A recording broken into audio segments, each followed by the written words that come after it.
Hello everyone, welcome to my class. I'm Emma from Seemile. So it's the first day of our Easy Topic class. What are we going to learn today? Before tackling strategies for passing the test, which we will begin to cover during our next class, today we are going to take a brief look at the characteristics of the Korean language. As mentioned in the introductory video, this class is not geared toward learning the basics of the Korean language, but rather about preparing for Topic 1. So explanations about the grammar points involved will not be very detailed, but despite that, all the necessary points will be covered throughout this series of classes. Okay then, let's get started. In general, the Korean language uses the following sentence structure: subject, object, predicate. Normally, the subject consists of a noun, pronoun, and numeral with a subject marking particle or subject case marker like 이가. And the object consists of a noun with an object marking particle or object case marker like 을을.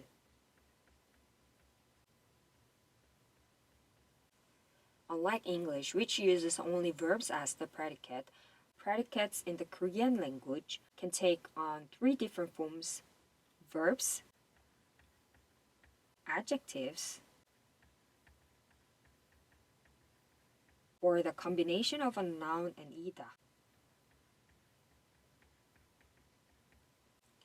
In general, this is the structure of the Korean language. But in colloquial language, depending on the context, the subject, object, or postpositional marker may be omitted, or the position of the subject and object can freely be interchanged.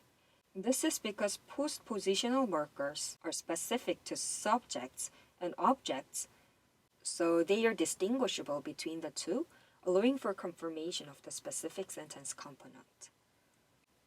For example, while the sentence 나는 너를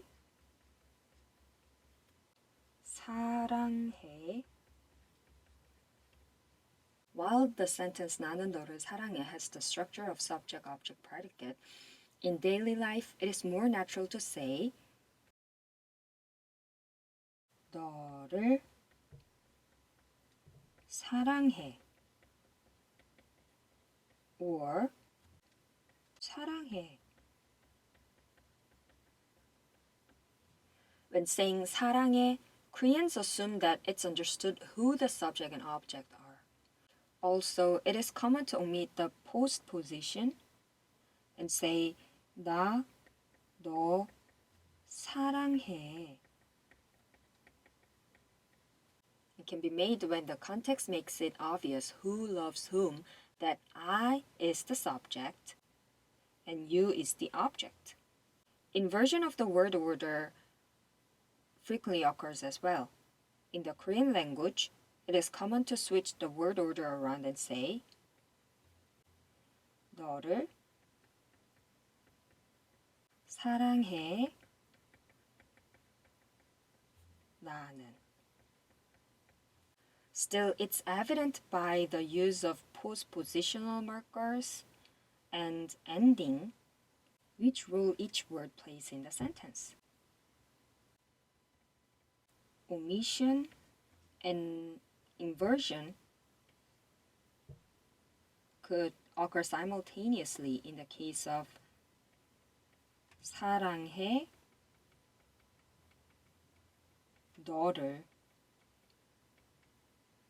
Since omission and replacement freely occur in the Korean language, you'll often need to assess the context of the written text or spoken language to clearly grasp the meaning of the communication. There's an interesting saying in Korean that 한국말은 끝까지 들어야 한다. So when trying to understand a Korean sentence, you have to listen right to the very end to understand the meaning accurately.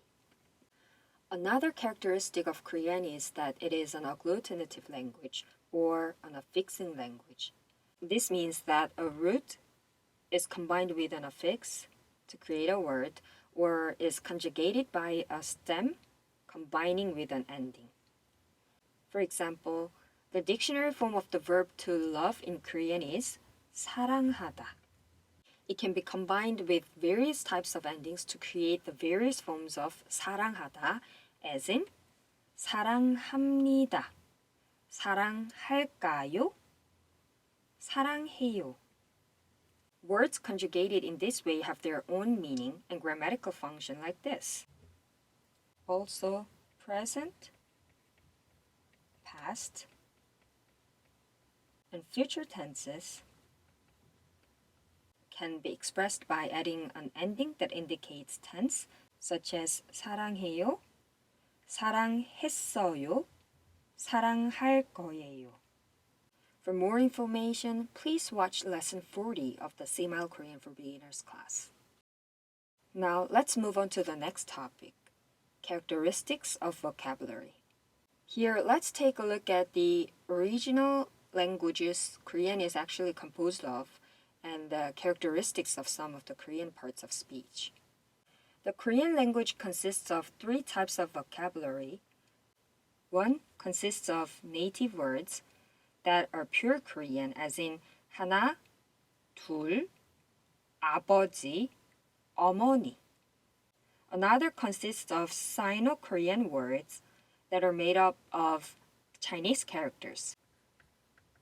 So to make it clear, Chinese characters refers to characters in Chinese script like this, while Sino-Korean refers to Chinese character-based vocabulary used in the Korean language, as in 언어. So the word language in Korean is 언어, which is Sino-Korean word derived from this Chinese character. Before Hangul was created, Korea did not have its own writing system. Therefore, it borrowed Chinese characters to express language in Korean. For that reason, the vocabulary based on Chinese characters represents a high percentage of the Korean vocabulary, almost 60%. Another type of Korean vocabulary consists of borrowed words that originated from abroad and were modified in pronunciation to fit Korean phonetics, such as taxi, television. In addition, there is also a form of vocabulary that was created by combining Sino-Korean words with native words or borrowed words with native words, like 색깔 and 드라이브 하다.